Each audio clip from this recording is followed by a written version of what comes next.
একটা হচ্ছে যে আল্লামা সাঈদী রাহিমাহুল্লাহ, আমার মনে হয় না, আমার বয়স তো খুব বেশি না, যদিও গুনতে গুনতে অনেক বেশি হয়ে গেছে, কিন্তু হিসাব করলে আরো অনেক বড় বড় মানুষের কাছে যখন আমি নিজেকে মিলাই তাতে খুবই ছোট মানুষ আমি। আমার মনে পড়ে না, আমার জন্মের আগের কথা তো আমি বলতে পারবো না, ইতিহাস যা পড়ি, ইতিহাসের শরণাতীত কালে আল্লামা সাঈদী ছিলেন এক ব্যতিক্রমধর্মী অনন্য বৈশিষ্ট্যের অধিকারী মানুষ। কেন তিনি ছিলেন?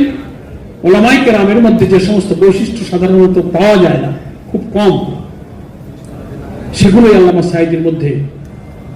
এদেশের মানুষ, মুসলিম উম্মাহ, এই জাতি, সাধারণ মানুষ, তার বন্ধু, শত্রু, মিত্র নির্বিশেষে সেই বৈশিষ্ট্যগুলো তারা কিন্তু লক্ষ্য করেছে।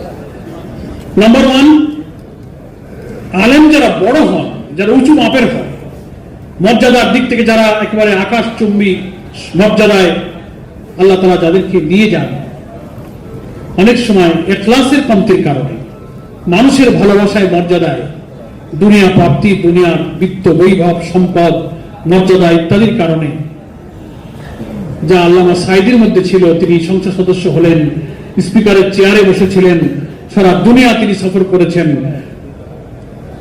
বিরাট মর্যাদা। সময়ের কারণে এত ব্যাখ্যা দেব না, কিন্তু এত মর্যাদায় গিয়ে এত বড় মাপের মানুষ নিরহংকার থাকে, অহংকার থাকে না, এত বিনয়ী হয়, এটা আলেমদের মধ্যে পাওয়া কিন্তু খুব বিরল। যিনি যত বড় হন তার দামটা তত বেশি।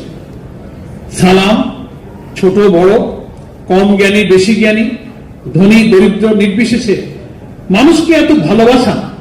ওই যে মুরব্বীরা বলে যে গাছটা বেশি ফল দেয়,